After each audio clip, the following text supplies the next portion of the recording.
Hi, friends. Thanks for coming to our session.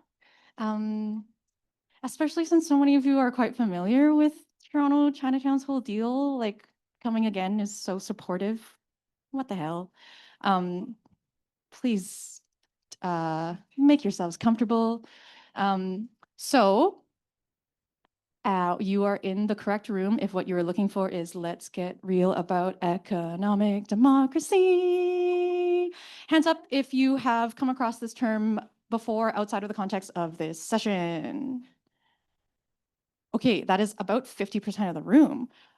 Put your hand up again if you would be really down to explain that at a dinner party. Yeah, Adriana's down. Like, this is like your whole shit. This is like, I'm so in it. We're in it. I'm Chi, this is Emily. What else is there to say housekeeping wise? So we are our own volunteers in this session, i.e. you all are gonna help us with passing the mic around when we get to ask questions and talk more about the project. And we have prepared, shockingly, exactly 30 slides, and we are very ambitiously going to try and reserve time for us to answer questions. So it's not just me and Emily. A lot of folks from Toronto Chinatown are in the room as well. Put your hand up. This is Hanya, that's Caitlin, that's Joyce, and that is Cam, and Linda in all black hiding that I didn't see. And so, yeah, I'm curious to know what you are curious about. So let's begin, shall we? All right. Where to begin? Us? Yeah, that is the beginning. Okay. Who are we that are talking to you? My name is Chiyi Tam. My pronouns are she and her. Why don't you go first? I feel like you have like a better intro since you're from Toronto. Thanks, Chi. I'm Emily, pronouns she, her. I'm second generation Chinese. My parents are from Hong Kong. They came over to Canada in the 70s. My dad was the first generation in his family to go to post-secondary. And I grew up in and around the GTA, and our big like weekend outings were going to Chinatown. Um, and I actually took a bit of a long road to working with like CLTs and solidarity economy. Um, yeah, my early work was like working in a mall food court, being a server, a bartender, a short stint as a farmhand, and then I kind of transitioned into doing like entry, middle management, and director level positions in UX experience, research and design, in branding and marketing, and I did this mostly in for-profit and big charity. And then this is also where I was involved in like business, financial, and strategic planning. Because when you're on an in-house team, you kind of have to wear all the hats. And then about 5 years ago, I started doing some community organizing with Friends of Chinatown, where I met most of these lovely people. And then transitioned into becoming a co-founding board member of the Toronto Chinatown Land Trust. And then a couple years ago, she got me a job at Solid State Community Industries, which I'll talk about a little bit more later. But that's where I am now a social researcher, organizational designer, and I support cooperative enterprise development. And so, yeah, so I've been all over the place in my work life, but the common thread throughout has been trying to find or create or help create a good place to work, and also that also does good work. And then I'll go over to Chi. Wow. Yeah, so proud of Emily and all the things I don't know that you've achieved with us. So I'm so excited to have brought Emily with me on this presentation to talk specifically about the project details and all those things. My role at the Toronto Chinatown Land Trust, also part of many of the co-founders are in the room, but I stepped down first, so to speak, to work full-time onto the project and became a full-time employee. And we've only existed on paper for about 3 years. We're about exactly as old as CNCLT. I filed the incorporation for CNCLT and TCLT around exactly the same 2 months. I do not have a personal family connection to Toronto's Chinatown. Chinatowns are created through so many different very specific historical waves of immigration, which you may know, and the diaspora is very, very large. And if you're outside of the so-called Chinatown community, you might obviously make the assumption that the word China has something to do with Chinese. But in practice, there are many other words for it in the other languages we use in the neighborhood. And actually, we don't often call it Chinatown in Vietnamese or in Cantonese or Mandarin. Of course, that's like a name that's labeled from an era where the word Chinaman exists, you know. So it's also quite outdated. It comes from like really Orientalism. So that's to say that I'm personally of mixed ethnic heritage in the context of many different indigenous minorities within what is modern day boundaries of Chinatown. And my family's relationship with a Chinatown was Vancouver Chinatown, the biggest one. Shout out to the Downtown East Side who are here. And my father's first bowl of food writ large in Canada, this was in the 80s, was a bowl of wonton noodles on Hastings before he boarded a Greyhound and shot directly towards Regina, Saskatchewan. And then we were prairie family for a long time. So I have origins in Manitoba and Winnipeg, and was born in Burnaby and was raised in Surrey where Solid State Community Industries works. And so this project that we're debuting at this session is, yeah, a project partnership with Solid State Community Industries. And soon that will make sense why. So those are my family credentials, so to speak, in relationship to the place. We have lost a place in Hong Kong that is a sort of Chinatown, and I feel like I'm living the second generation ramifications of that place no longer existing. So when I meet Emily, Hanya, like other folks where I can see that this particular Chinatown means so much, and the idea that is forever being eroded and disappearing makes me really anxious for them and your next generation to not be me, kind of floating around in the diaspora. So we talk a lot about the core tactics. And I'm just going to show you a glimpse of how we onboard members to our project and how we position our strategy and link it back to economic democracy. I first heard this word from Cooney, who's sitting directly in front of me. Cooney taught me this whole world, and I had no idea that community land trust existed. I came from worker and union cooperative organizing over in Vancouver and never heard of a community land trust until I came to urban planning school in Toronto, which is how I got linked up with Friends of Chinatown Toronto, who we should say that Friends of Chinatown Toronto is an independent of us grassroots organization that was our mothership. They are a abolitionist rad organization that started from a position of fighting against police surveillance and public space, fighting against, you know, mass evictions in Chinatown, and fighting against new development applications, which we'll show you a glimpse of. But when we kind of talk about what are the strategies to protect an ethnic enclave like Chinatown, which is maybe the most classic ethnic enclave in most people's visual imaginaries in North America, we think about this term community power, which again, Cooney taught us, and neighborhood control, which is kind of the top line goal you want to achieve at the top. But underneath it, we thought instead of fighting the things that are eroding that, you also need to build something, right? In another session, I talked about that being a renewable energy source as opposed to, you know, it being the fight the man kind of wearing you down emotionally kind of energy. So then we explained, okay, if we could use land for community needs, it would lead to more community power and activities and the whole ecosystem being healthy. And underneath that, one tactic is to get community ownership of the land. And underneath that tactic, in order for that to not just be a nonprofit that is unaccountable to community and just goes off on its own whims of like increasingly more white collar people joining that board, is democratic governance. How do you get a democratic governance that is authentic and accountable to community deeply in Chinatown that we could justify to ourselves to start one in Chinatown? Neighborhood organizing and mutual aid. Imagine trying to explain to an abolitionist why they should care about a community land trust at all. This was the test, but we've used this graphic for a really long time. Shout out for our branding and all of our illustrations to the forever wonderful Chris.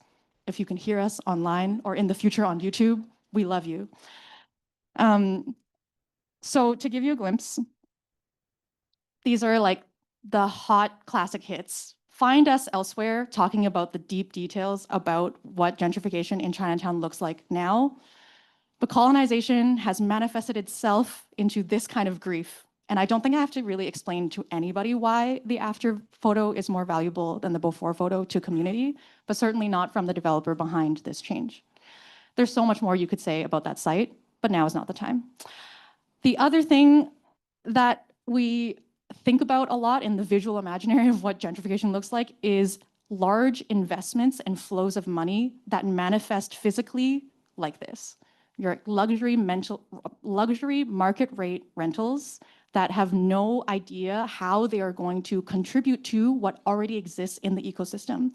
What was displaced was a 1-story and 2-story commercial building. It's one of the only lots that's big enough for this kind of speculation to even happen in downtown Chinatown. And so for that reason, they targeted it and were able to build. It's almost near completion now. And when you're trying to explain the value of that building, it's such a gaslighting experience to explain this to a policymaker about why they should care about this 1-story, underutilized, space that is so important. All they see here is that it's 1 story in the middle of downtown. It should be 15 stories of whatever I am projecting onto it. So Friends of Chinatown had to invent new language to value this. And really, we've been really leading with this language of culturally competence businesses. It's not just a McDonald's, it's not a Rexall, it's not even just local or small business. We're getting very specific. We want legacy businesses, we want multi-generational family-owned operations, we want worker-owned businesses that would give seniors the kinds of consumer products that they would care about. A DVD store, an eye optometrist that speaks Vietnamese and Cambodian, Rolsan, Ding Dong Bakery. You could buy things, you could walk in there, spend $3 and get a full meal, right? That's not a thing that exists anymore. Imagine the grief of that.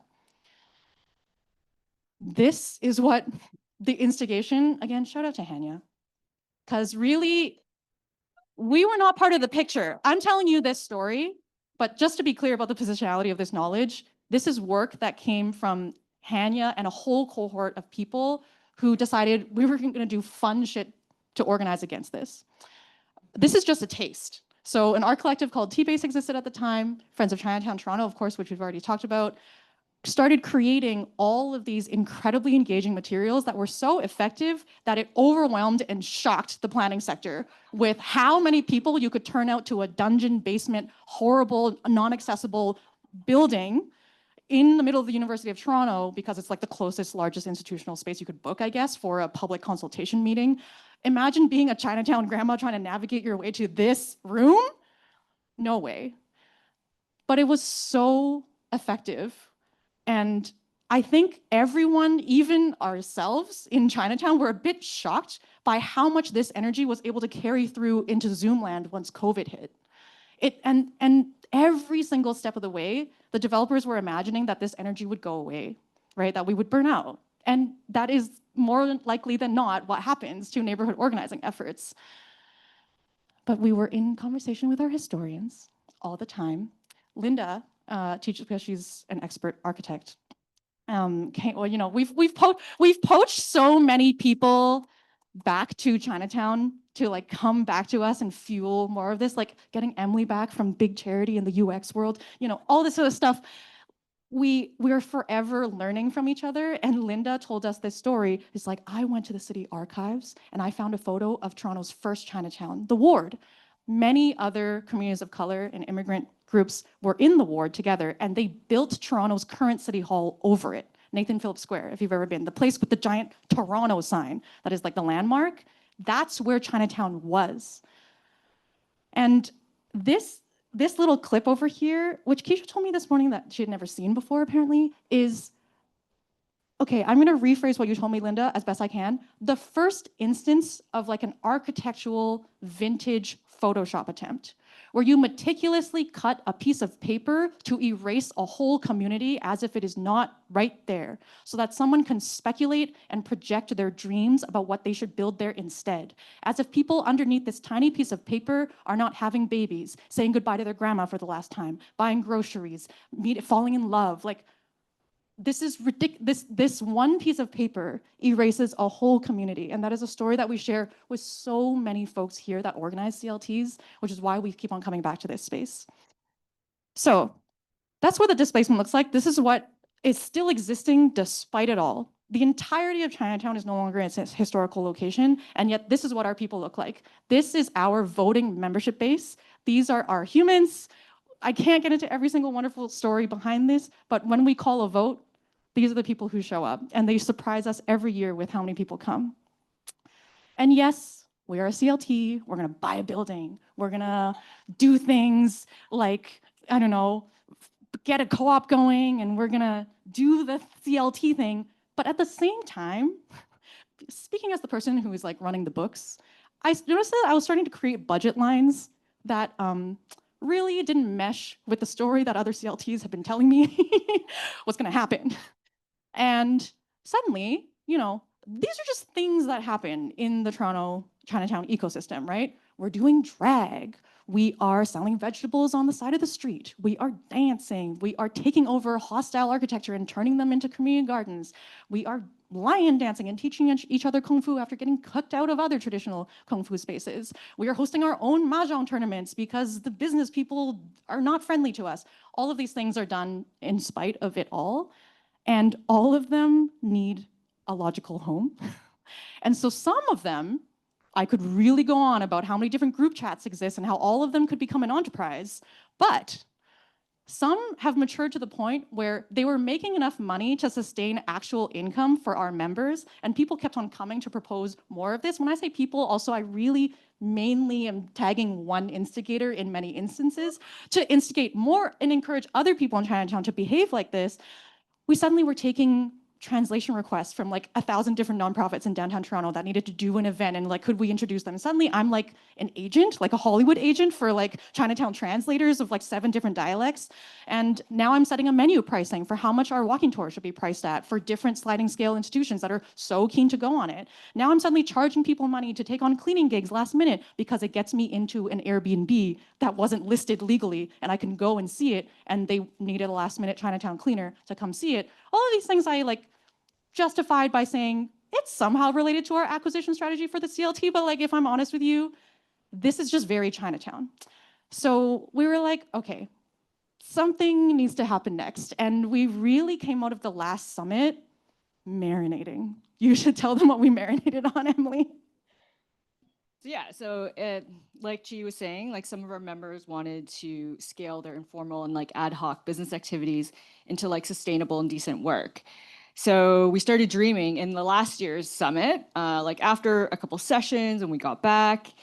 And we talked about people wanting to do it in a way that recognizes their cultural and cooperative ways of working, and also their social purpose, such as like building non-extractive economic ecosystem, combating exploitative industries, becoming an ethical vehicle for immigration, or buying a retiring legacy neighborhood business and converting it to a worker-led enterprise. So we had these discussions, but the same thing kept coming up. Like people didn't really know how. And I was like, oh, okay, well, I work at Solid State Community Industries that incubates. Okay, it brings us to today's like TCLT's newest initiative, which we're calling Solidarity Economy Enterprise Research and Development Project. So it aims to scale existing community-led entrepreneurship activity while preserving Chinatown's mutual aid and cooperative practices. And a key component of this initiative is co-designing and piloting a culturally and community-relevant technical assistance program with and for Chinatown workers. So this program will incubate and formalize at least 2 Chinatown worker-led enterprises. And so what we mean by community and cooperative relevant technical assistance is that it could be like supporting the creation of vendor contracts for like service bartering systems, or like a rotating profit sharing model where workers who are excluded from mainstream financial institutions take turns sharing the pot of surplus so that they can access more capital when they actually need it. And also financing, like accessing financing through non-extractive loan providers or community lending circles. Like even though those are more progressive, there's still like an application process that's like 15 to 20 pages long. So that's what we're talking about by culturally relevant technical assistance. So so also this is a collaborative project. So it's TCLT, Solid State Community Industries, who's the project design and delivery partner, and Neighborhood Land Trust, which is Parkdale Neighborhood's charitable arm. They are our advisory and research partner, and we're working with them to document lessons and recommendations for how CLTs can support community economic development activities that forward poverty relief. So I feel like NLT and PNLT don't really need much more of a detailed introduction on day 2 of Summit. So, but as for solid state, probably like the new kid in the CLT circle. Yeah, so a little bit more about them is that they're a predominantly racialized led cooperative enterprise incubator based in Surrey, BC. So Surrey is a racialized and predominantly low income city or area that's also known as like a landing pad for immigrant families and refugees in Metro Vancouver. So since incorporating in 2017, Solid State has supported the establishment of 28 cooperative enterprises through a community relevant technical assistance program. Yeah. So one of their most successful enterprises is a Latina migrant worker led cleaning worker co-op that just reached their first $1 million in revenue. Yeah. And Solid State is also incubating a housing initiative, a social finance fund, a couple international co-ops, rural co-op partnerships, and an Indigenous-led co-op development initiative with Dichinta. So they're in a Indigenous land-based research and education center up in Northwest Territories. And Solid State and TCLT have also been in relationship for a really long time. The founder was Chiyi's professor-ish. This thesis committee, sorry. And then we've also been in like a mutually beneficial, non-monetary relationship for a while. Like in the past year, Solid State provided free grant writing support and labor for the Canada Summer Jobs Program, which got us 5 roles, and and they're all here. uh, And TCLT has provided free intro to community bonds workshops and equity-centered policy templates. So like we've always just had this exchange. So yeah, and then yeah, this partnership has been kind of in the making for a long time, and we're also organically converging because rising housing costs and increasing unemployment have resulted in CLTs looking for low-wage income solutions. Huh? What's happening? I think you're sliding fun. Oh, yes. We like to ying song, which means take photo. And then rising housing costs are pushing cooperative enterprise developers to start housing initiatives. So it's like it's just happening. So we feel like CLTs and solidarity economy enterprises can offer transformative systemic solutions. And before we share more about the project, we'll talk a bit about economic democracy and solidarity economy. So I'll pass the mic back to Chiyi. We're going to do some nerd shit. So, yeah, it's fun. I'm from Surrey, so I'm very proud of Solid State existing. But let's get into it. Okay, have you heard of the word community economic development? Did you understand the first person who said those 3 words to you in a row? Yeah, right? Yeah. Let's keep that question mark there because it doesn't seem to have a definition in a very mirrored way to community land trust. So before I joined the community land trust world, I was really tight with the Canadian CED network, and I still am. And I've learned a lot from especially sharing space in Winnipeg with them whenever I get to go visit. And I talk a lot about the definition of transformation, especially with Keisha. I say Keisha often because she's here, but I realize that you guys don't know who I'm talking about. But that is that person in the back of the room.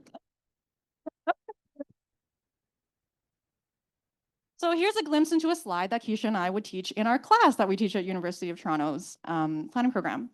So it really hits, and we also use it for our membership-facing programs. But we talk about actual strategy. There needs to be a strategic logic behind what you define as transformative or as community. Because clearly, I mean, in Chinatown sense, we have a community business association, and they're the most toxic people alive in the face of gentrification in our neighborhood. So clearly the word community is neutral and can be used for evil or good.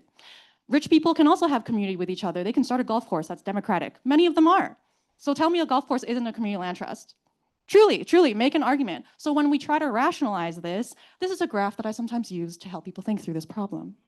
I love this graph because you can kind of insert anti-anything. In this case, let's use anti-capitalism as just like our insert. But pick your favorite oppressive system and change the word anything.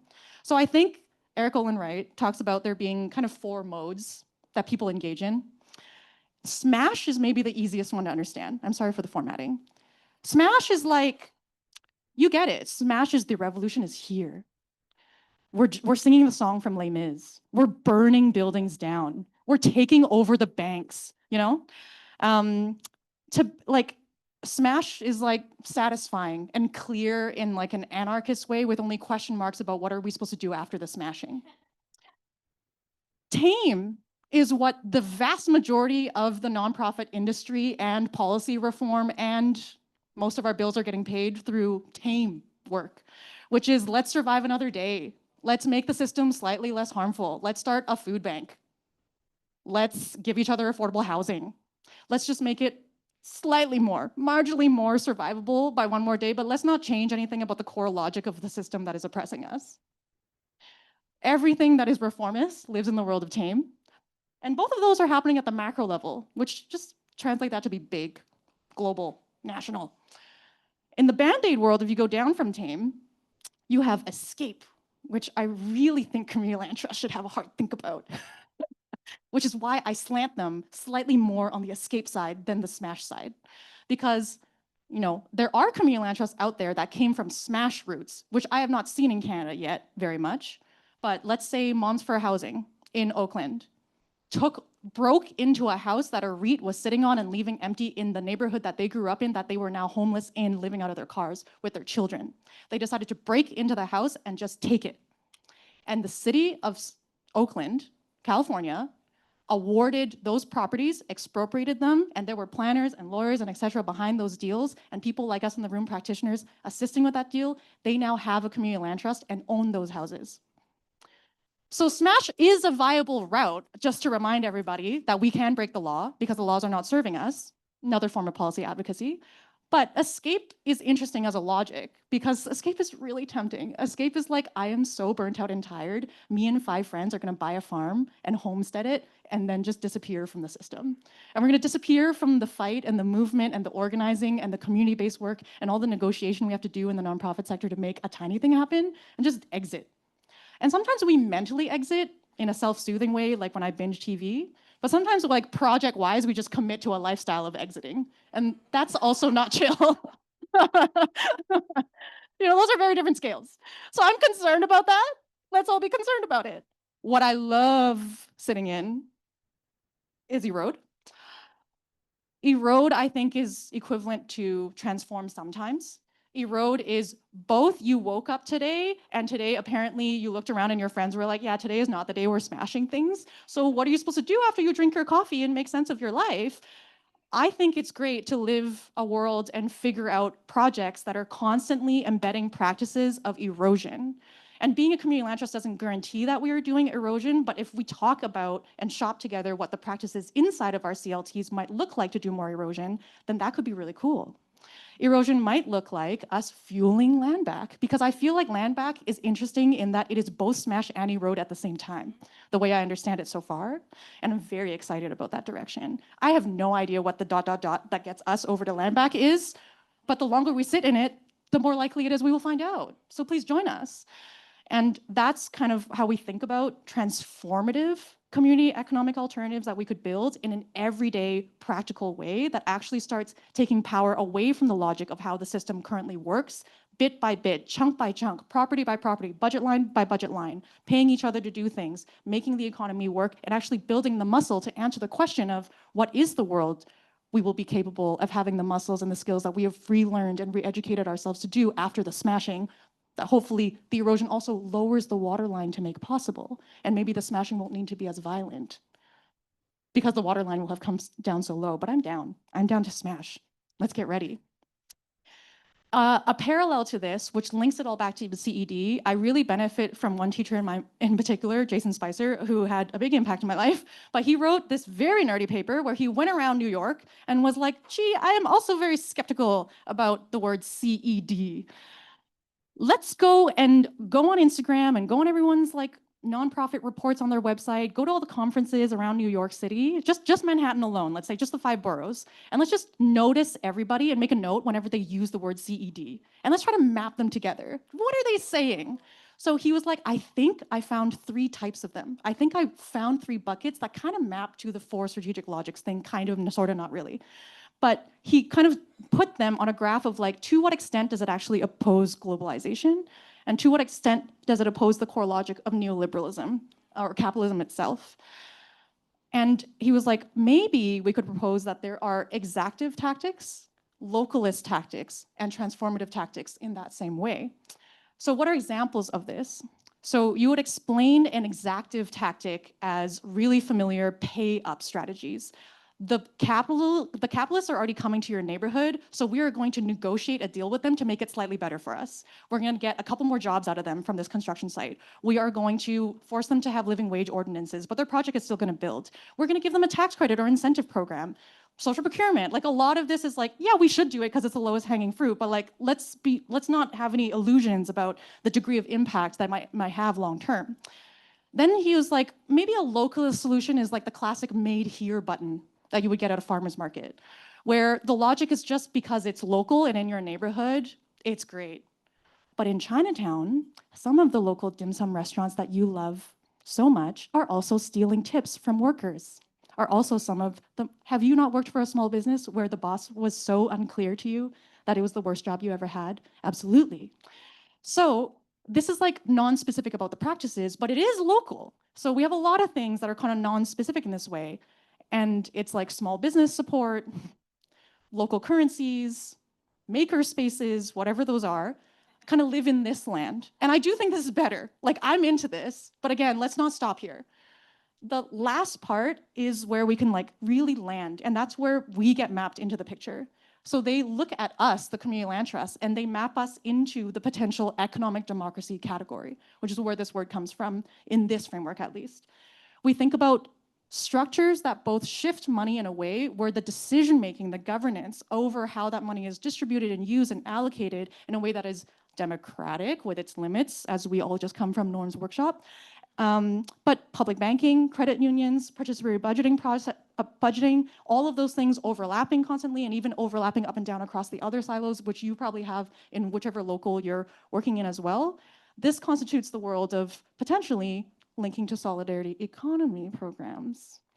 So that's where the session title comes from and how we would explain it back to our own members about why we have strategic focuses, why we would want to spend more time and money and allocation of our own internal project budgets on certain strategies rather than the other ones that they're very familiar with. Because there is a story in Chinatown about let's get more tourists into Chinatown to save Chinatown.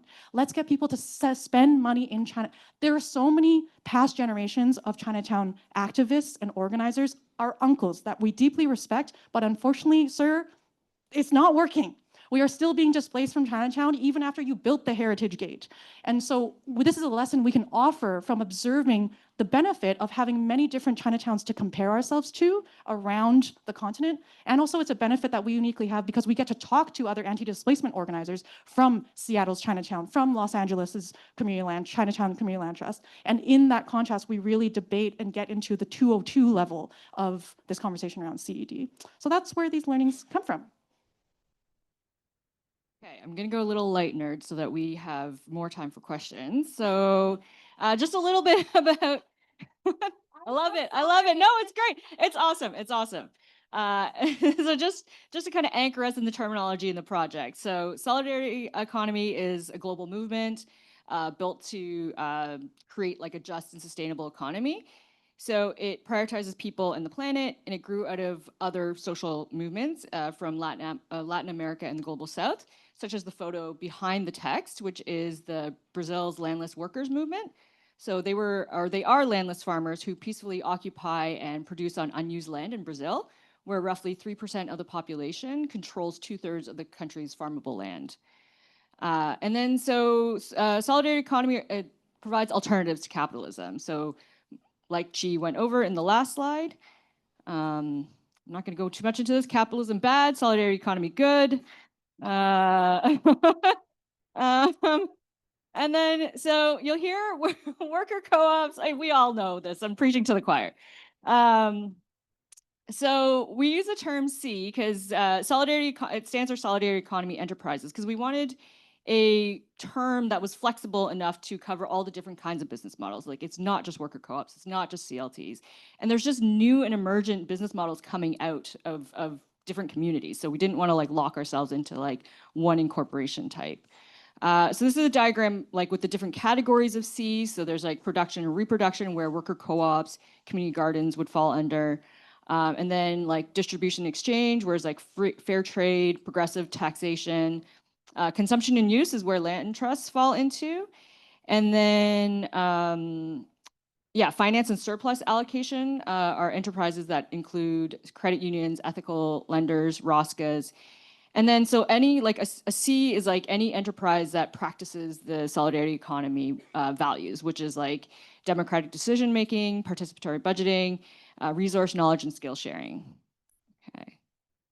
So back to the project. Okay. So where we are today, we are just at the start, and then we will also talk about where we're going, what we're envisioning.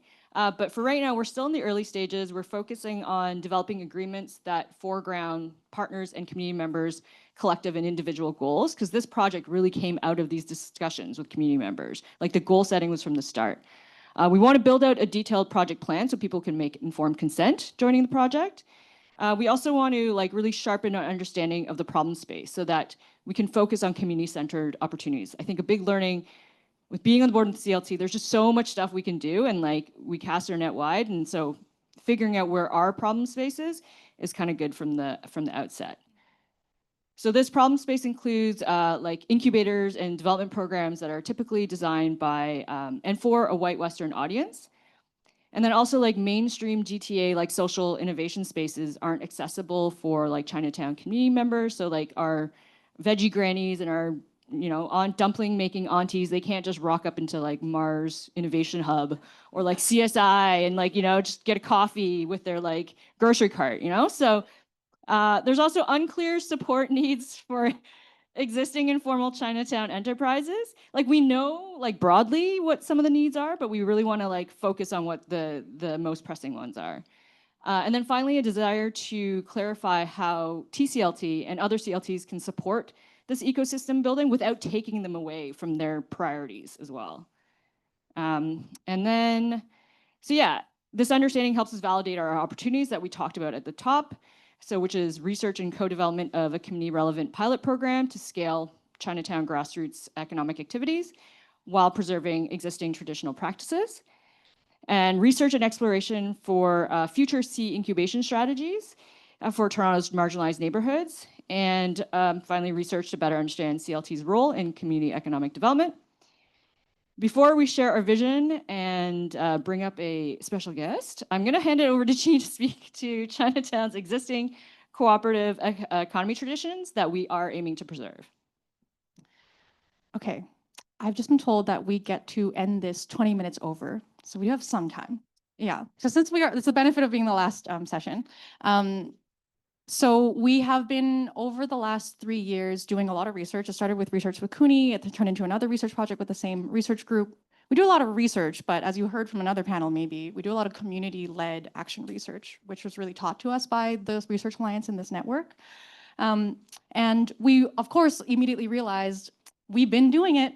Chinatown already has a lot of these practices, and so to reconstrue it into the solidarity economy language is really just like us doing code switching for the nonprofit sector, I guess. I don't know. But you go through the oral history projects that we've done, you go through, originally, again, I'm justifying all this because I thought it was about acquisition. I'm interviewing uncles in the neighborhood with Hanya, taking them out for coffee chats, recording them, saying, what are your property stewardship practices? We're thinking of becoming a CLT. Do you have any advice for us? That was the framing. Lo and behold, all of this other stuff comes out.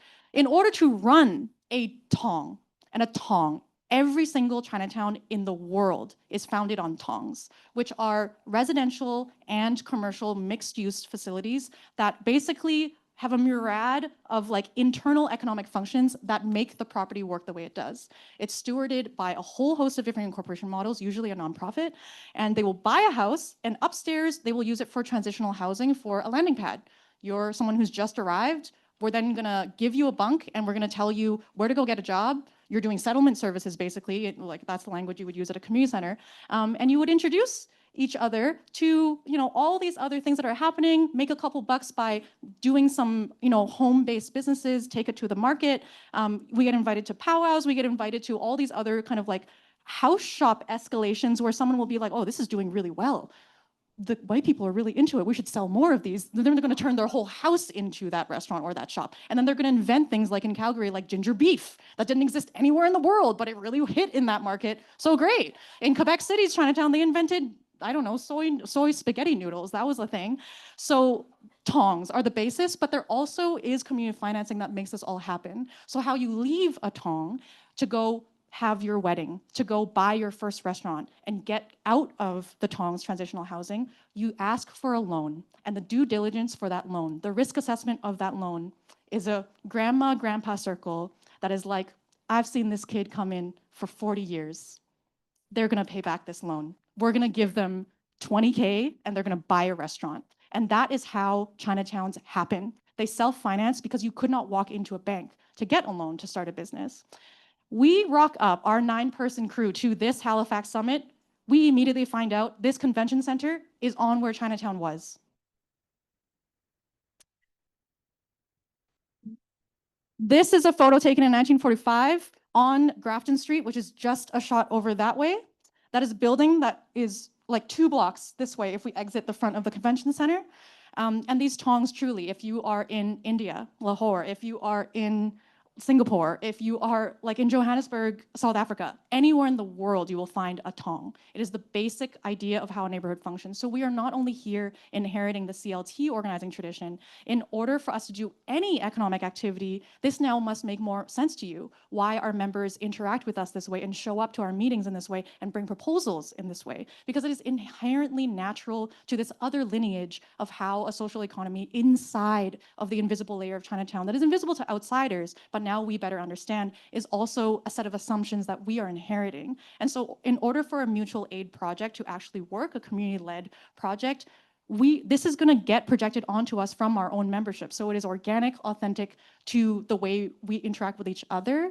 And so then, of course, we have to engage in this category of activity. We can't just stay siloed in this idea of becoming affordable housing providers.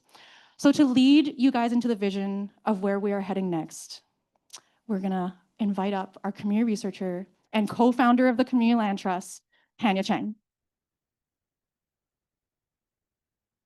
Hello, everyone. It is so special to be here, and especially in this session, in this room. You both are amazing. Thank you so much. The fact that we're shouting out like half the room for how they've contributed to our project, and we have KMCLT in the building too, it's just like so true to what this sector is. It is about skill sharing and like the solidarity of supporting each other. And this is a chalk diagram that I drew after last year's summit. So the think was so big, got back home, and our newly community hub that we had just opened, like we hadn't done any renovations. We just had like a table and a couple chairs and this like chalkboard someone left. And I drew it, and then I just started talking to everyone about it for like a whole month straight. I'd like pull up the photo on my phone, be like, what do you guys think? Anyone that would come into this space, like, what do you think? What do you think? So essentially, we have a little bit about me. My name's Hanya, pronouns they, them. I'm an artist and a culture worker. I'm obsessed with this mall in Chinatown. It is called Chinatown Center. My entire social practice, arts practice is place-based in this mall. If you wanna, and this is our hub, this is our community hub. We just got the sign, we just turned 1 year old. We have a million meetings in here. The co-ops are being seated in here. We sing karaoke like bi-weekly. Sometimes I do it alone by myself to decompress. Do you want to go back to the chalk?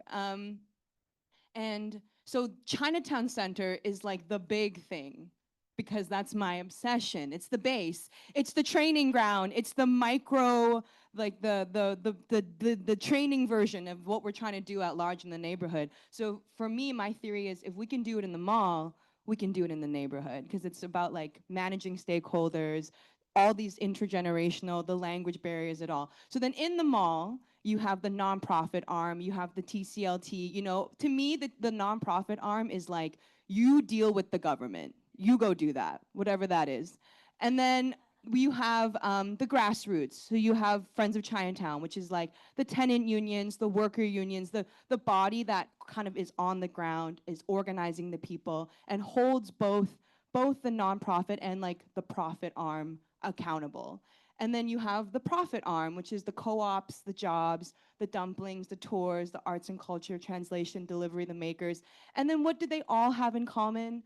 Solidarity, circular economies. This is like really like where the language and the culture comes in for us. I think of like we run a mahjong club. We play every single Wednesday at the Wong's Family Association. We have 15 tables every single week. So that's 60 people coming every single week to play mahjong with us.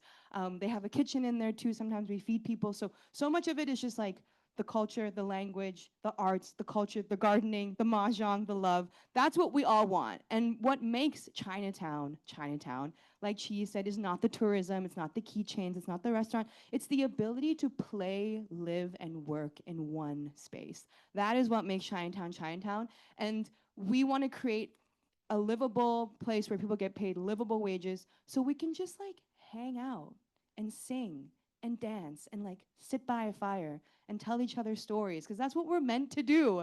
That's what we're supposed to be doing.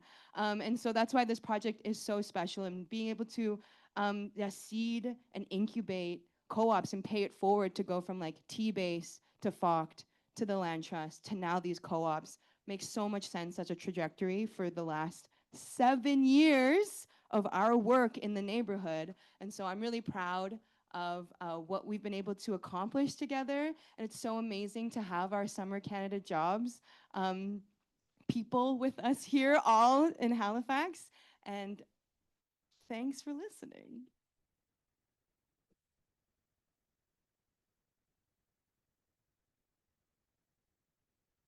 You're allowed to ask any member of our team questions. What do you think? I'm seeing smiles and nods and blushing. Wait, you have to say this to the folks online. Did you bring that raccoon logo as a sticker that I can have? There are enamel pins of this teacup raccoon, and there are high quality vinyl. I did not bring a single one, but we ship. We have an online store on our website.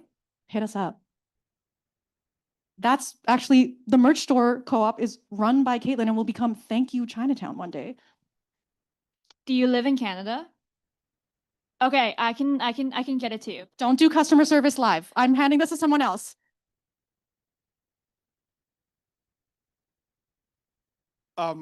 So I have two-part question. I also was involved with the Canadian CED network for a while. Yeah. So many problems. Yeah, because I was part of a group that was sort of supposed to be working with the issues of the lack of diversity and inclusion, and it was like dealing with white people. It was messed up. So I'm just wondering about. Yeah, okay. I'm just wondering about how you see, because I haven't engaged with them for a few years now, and I'm just wondering if it's still worth it. That's one. But on a more personal note, your description of what you have accomplished has basically been my vision for what I want to do in this country, to create a series of African centers all across this country. So I'd love to have a conversation with you about this. But I'm also wondering, sort of what non-obvious thing have you figured out that might be a stumbling block for cultural-based organizations that are also trying to do similar things? Like, what's one thing that you're like, we never thought about that, but now we've seen it. Like, yeah, it's kind of like for your insights. The 202, like what's a 202 nuance? I don't know if any of those are answerable in panel format. The first question is for gossip, and so I actually need to answer that offline. The second one is like, yeah, let's keep talking. The third one, non-obvious, let us all have a mill about it. And put your hand up if you're from Chinatown Crew and you can think of something. Oh, Mercedes, you want to answer it? You want to answer another question? Let us pause on that. Is that okay? Okay, if I have your permission.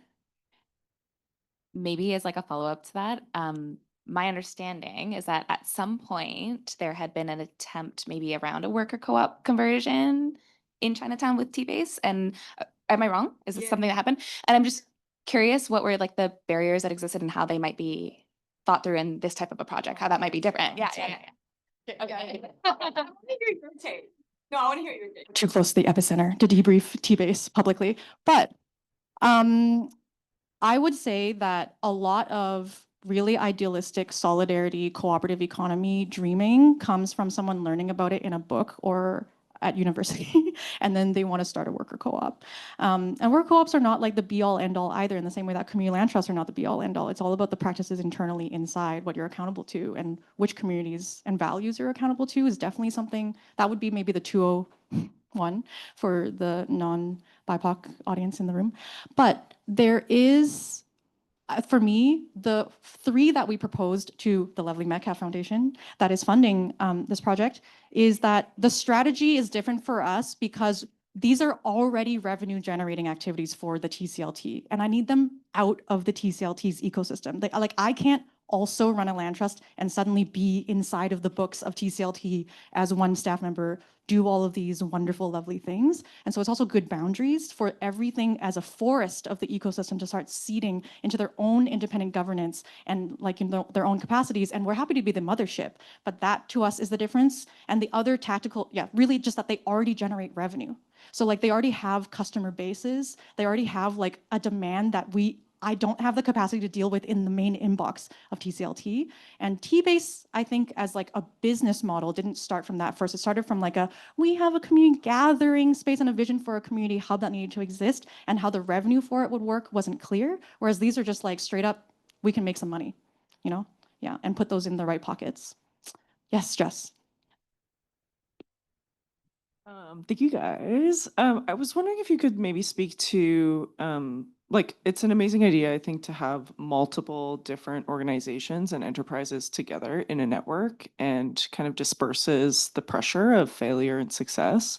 And I was wondering if you could talk a little bit about what it might mean to have resiliency against like conflict between groups, or when an organization does reach like financial failure, and what that might mean for the other groups to support them. And yeah.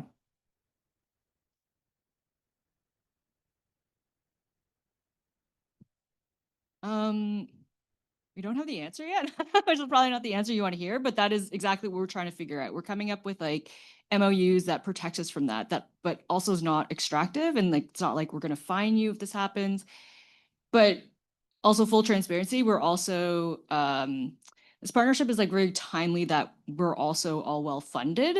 So we don't have that risk in the next, within this project itself. And then, sir, back to your question. Sorry, does that help? Definitely. Okay.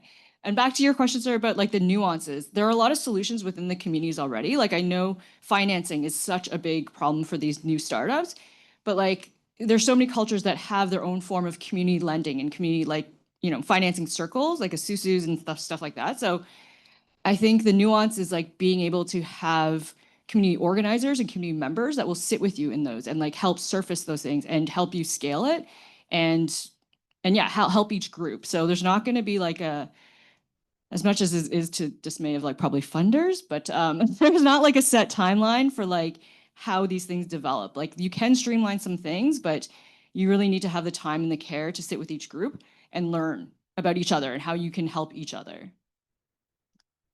We also should say that there are a lot of existing conflict practices that exist in the oral history tradition of Chinatown that we were able to unearth. And so we're going to take our cues both from those lessons learned, and we do have some, I think, pretty innovative conflict resolution policies for the TCLT that if your CLT is going through, please do lean on us. We've gone through a really successful pod accountability structure for interpersonal conflict internally. And that was a huge land for us to have the time and space to marinate in that together and to come out of that process in a way that didn't break the project apart. I think very few community-led projects can often say under the pressure of grant funding and capitalism and all of the stresses, but it was so worth it. And yeah, maybe not the session for it now, but to layer transformation as a word onto other things, like transformative justice has also been a really useful framework for us to think through conflict a lot. Yeah. Yeah, and we're happy to share those resources too. Like we can provide templates and whatnot. Okay, don't want to. Well, I'm just checking for time because people are Seb, why are people coming into our room? Oh, so we're just listening. Okay, so we can keep going until someone kicks us out of this room. How about that? Is there someone we need to, but is there an adult in the room that can tell us whether we need to be somewhere right now? Okay, great. So let's just hang until whatever. Great. Yeah.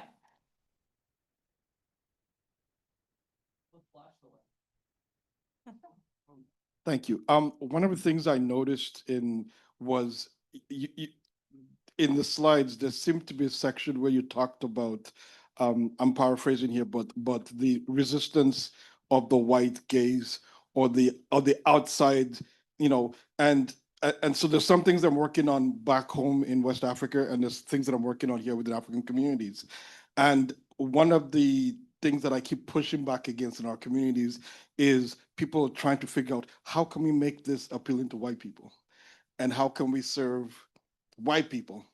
And I don't care personally. Like for me, I think we should be grounded in how can we serve Africans, right? And what do they need? And then we build from that. Because even from the prospect of even tourism in Africa, if we focus on how can we serve everybody else, not only are we dealing with climate change issues, but also we're not sustainable. But it seems like the easy way out is just to figure out what white people want and just give it to them.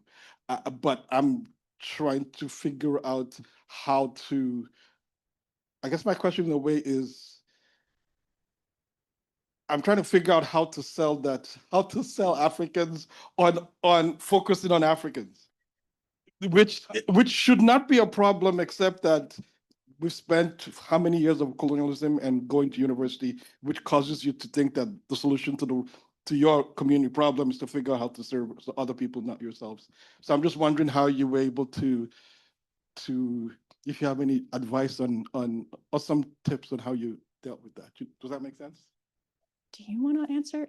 Yeah, well, to say that, we spoke about the examples of creating products to sell in Chinatown for the white gaze is a real tactic that worked for a generation of Chinatown activists, right? Like, we tell this other architectural history story where all of the classic Chinatown looking buildings that you see in especially San Francisco's very famous Chinatown, the ones with like the ornate rooftop designs and all the like that are a mishmash of random Southeast Asian and Asian, like decorative features that have nothing to do with anybody, is a tactic that the San Francisco Chinatown Businessmen's Association hired white architecture firms to create that aesthetic. So the Disneylandification of the idea of Chinatown is a visual language that we use to our advantage, and we respect our previous generation for doing it, but we are fighting them about it. Like the continuation of the uncle's strategy of doing this is like, in this moment, I think we have progressed far enough in our friends with allies conversation that we can let go of that level of fear-based, just make us palatable to the other people because they fear us so much. They think Chinatown is so dirty that they don't want to come here. That story, I think the next generation is ready to let go of. And some people in our community are not ready for that yet, and that's okay. But speaking to them about it in a respectful manner has really helped us, I would say, and being open-minded about it, as opposed to just clashing intergenerationally all the time about to what degree we should be engaging in which tactics cross-culturally. Yeah, I'm gonna hand it over to Hanya. Oh, I would also say a good example in our Chinatown is like during the head tax redress movement, you had a whole group of Chinese people that were like, no, let's just get a museum. Let's just lay our head low and like be nice about it. And then you had a whole nother part of the community that was like, F that, we deserve our money, we deserve reparations. And so even in our own community, like you can look like me and we can share the same language, but we can be totally values Like we could not share. We could be not further. We could have very different values. So I think it's like sometimes I'll meet like a white ally that I share more values with than someone, yeah, who is Chinese. So I think it's more about values and like what are we building, what are we working towards, and less about like the identity politics. And another question, Josh, Cooney? Sorry, just one more side note. We relate to that.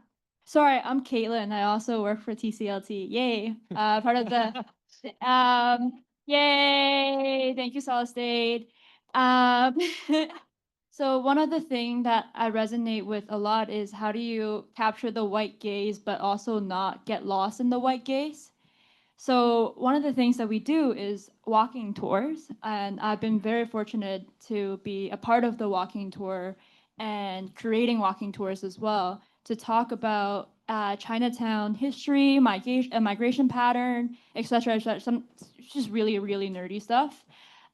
People love it. I mean, it fits to the white gaze, so it was really successful because of that. And I think there's an aspect of we also do events like these too. Not well, I do event like well, me. But there are events like this that we do to capture that attention and gaze and use it to our advantage. So now the money, we do have it, you know. So one of it is to raise awareness. The second of it is to also get the money, get the bag. So yeah, that is one of the tool. Yeah. Okay, I think we might have to wrap. Oh, wait, Kuni, go for it. Yeah, sorry. I hope it's not the last questions, I but think it's the last question. no. It's the last question. Oh, okay. Can you go back to Hanya's drawing of the urban revolutions? Oh dear, our revolution. Oh my Yeah. God.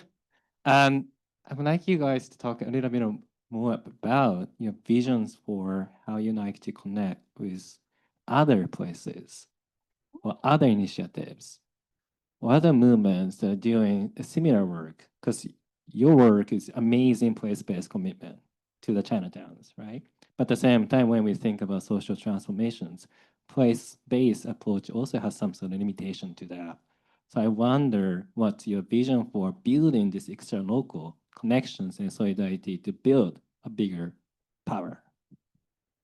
Yeah, so that's like hence the partnership with Solid State across the country. Solid State's also connected to Seed Commons in the US, which is a non-extractive loan organization. And they also have similar initiatives all over the US. So we're creating this like broader network. Solid State's also doing a project in Tunisia. They're also doing projects up in Northwest Territories. So it is really like about expanding. But first we have to learn, like each partnership is different. So this pilot project for 2 years, we're going to get a lot of learnings on how to move forward. And there'll be a lot of emergent things. I'm sure there's going to be a lot of things that we thought were going to happen or not going to happen, and probably a lot of surprising, amazing things that will hopefully happen. And I would also say, I think the political education part is really important because once people have a livable wage and they're not working 7 days a week and they have affordable housing, they have more time. They have more time to participate. And if like we're hosting like reading book clubs and workshops, it enables like people to also step outside the neighborhood and act in solidarity with other neighborhoods in Toronto, but also globally, you know? But it is all very new. We just started. You guys have been the warmest, like the smiles beaming back to us from the room do so much. I can't tell you, just like when you're up here from this POV. Thank you so much for your time and attention, for coming. Please stay connected to Chinatown. Oh my God, no, don't make me cry. Chinatown forever. Okay, we're gonna yang song. You guys are all gonna know how to say take a photo in Cantonese by the end of this summit. Yang song. So we're gonna 3, 2, 1. Stay up and say hi. Okay, Hanny's gonna get on a chair. All right.